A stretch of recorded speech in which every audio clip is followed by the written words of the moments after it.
All right, we are live. I'm Dode with the Roadkill Bros. I've got my man Bryce, my Scotch brother, and we're doing a Cheers. Scotch tasting today. And Scotch Brothers with the Roadkill Brothers right here. yeah, bringing it all together. Hopefully, we'll see Bryce. We should see Bryce on our channel a lot more, and he'll just become a member of it. It is what it is. And today we're doing a double tasting of Glenmorangie. Or I've heard it pronounced Glenmorangie, actually, by some Scotsmen. So, I've also heard Glenmorangie. yeah. All right. And so They Bryce should just call it has... delicious. Yeah. Oh, okay. I mean, yeah, a little background info. We go call ourselves the Scotch Brothers because when we get together, we buy a bottle of Scotch and we kill it. Bryce usually hits like 55% of it, but whenever we bought the Glenmorangie, we like that stuff was honey, just like, It has remained my favorite out of the, I don't want to say lower level because it's not lower level, but of the affordable level good ones. yeah, that sort of top of the affordable level area. Because I mean, this goes for, well, what's it go for in Arizona? In Phoenix the other day when I bought it, it ran me $36, $35. Okay, yeah, I think it's about that around here. So Which that's just not like, not bad. yeah, mid 30s. That's definitely, you know, decent. Because I mean, a lot Decently of people priced. think of like Jack Daniel's $20 a bottle. That's sort of high end. Well, this Well, is Jack Daniels is crap. compared to this. It has its moments with Coca-Cola, Yeah, when you're trying to feel like but backwoods country folk.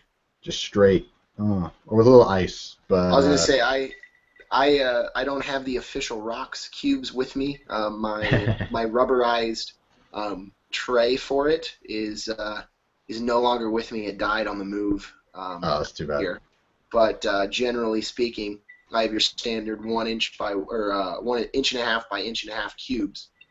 So inch and a Okay. half, inch and a half, inch and a half. So obviously three-dimensional. And then you go.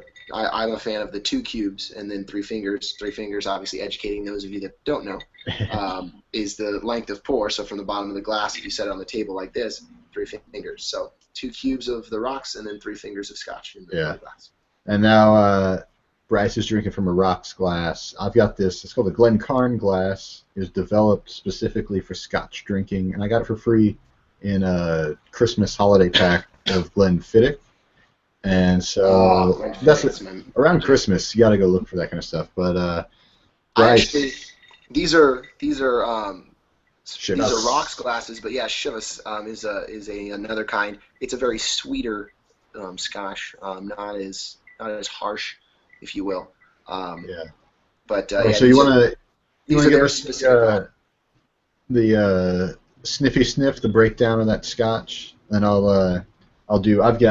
He's got the standard. I picked up a bottle of Glenmorangie, the Lasanta, which we'll get into that Ooh, after Bryce tells us about uh, the OG, the original.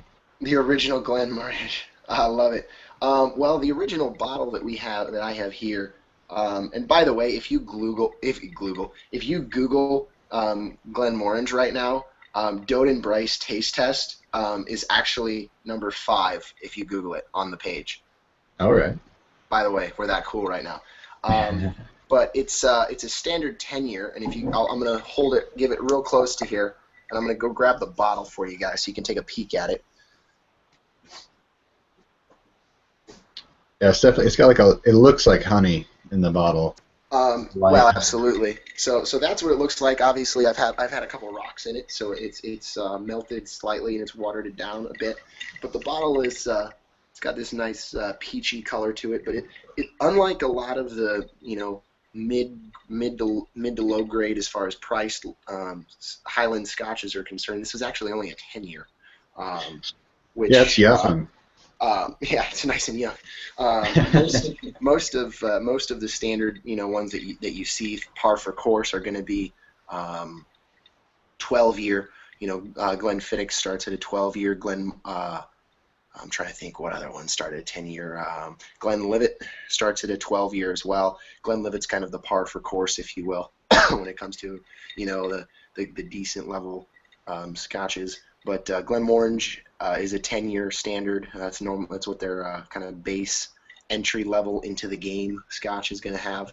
And Lafroig is actually a 10-year as well. Lafroig is a little bit of a step up in price. It's closer to $50 a bottle. For that kind of stuff. But as far as the actual tastes and the flavors to it, obviously, if you give it a good nose, obviously you've got the snifter, so yours is a little better for the nose of it.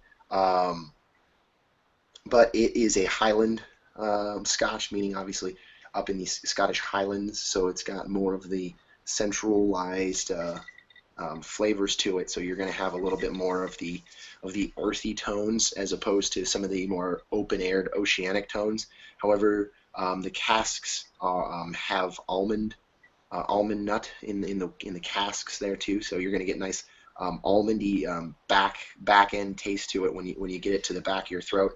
If you take a good little sip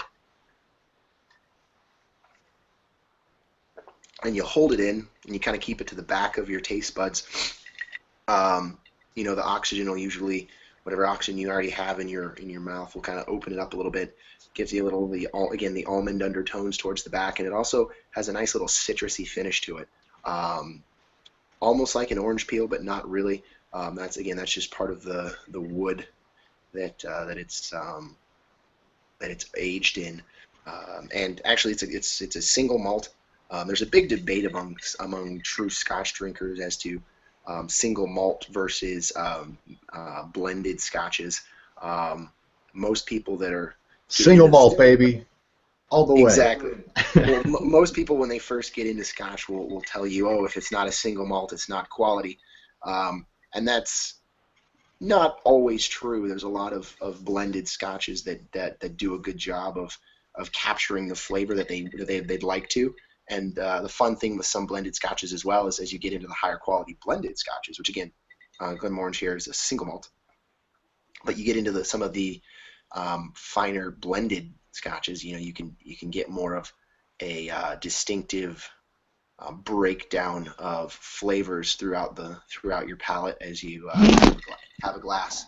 As my phone goes to yeah. So. And I'm gonna go ahead and I'm gonna talk about the Lasanta here, just to get on with it.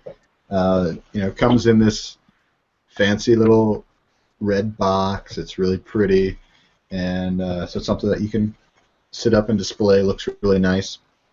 The interesting thing about the Lasanta is that it's aged in sherry casks, the Oloroso casks, and what they do is they do the regular process that the standard Glenmorangie, whatever, comes in, which the interesting thing about Glenmorangie is that they get their wood from the Ozarks of Missouri, which is where I used to live. It's in southeast Missouri. Really? It's really, they're not near where we are or where I was, but still the same trees. There's lots of oak throughout there, very valuable timber. And so they source from there. They have their own land that they source their stuff from. And so they do the primary steps of the standard, and then they finish it off in these Oloroso casks.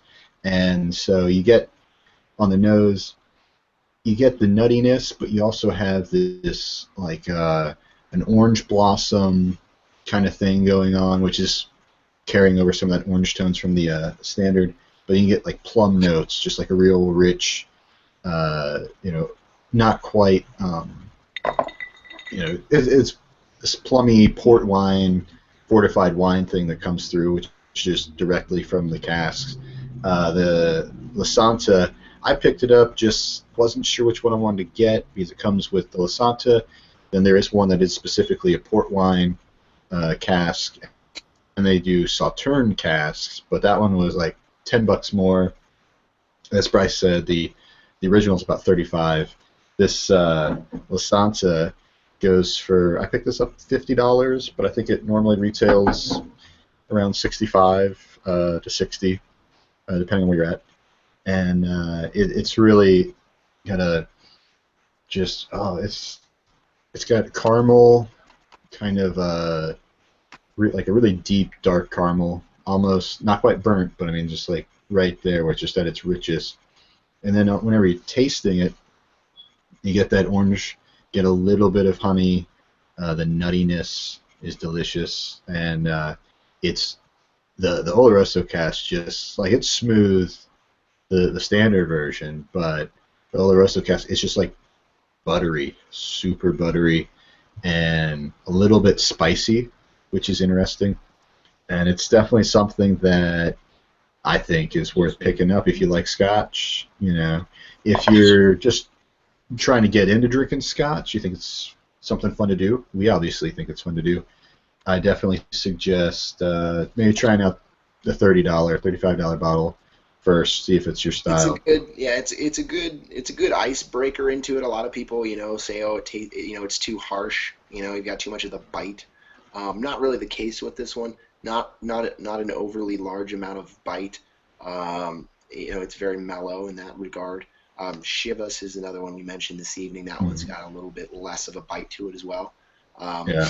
For those that are easing their way into it, this is actually Glenmorangie is the one that I've kind of gotten a couple of my friends introduced into Scotch, and now both of them, that's really all the only liquor they drink anymore, either Yeah. beer or Scotch. Yeah. Fun fact, actually, about the distillery itself.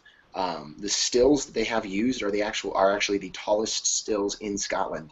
Yeah. 26 feet 3 inches tall, or 8 meters even.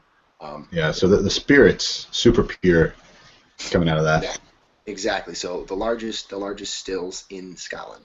So Yeah. fun fact for you.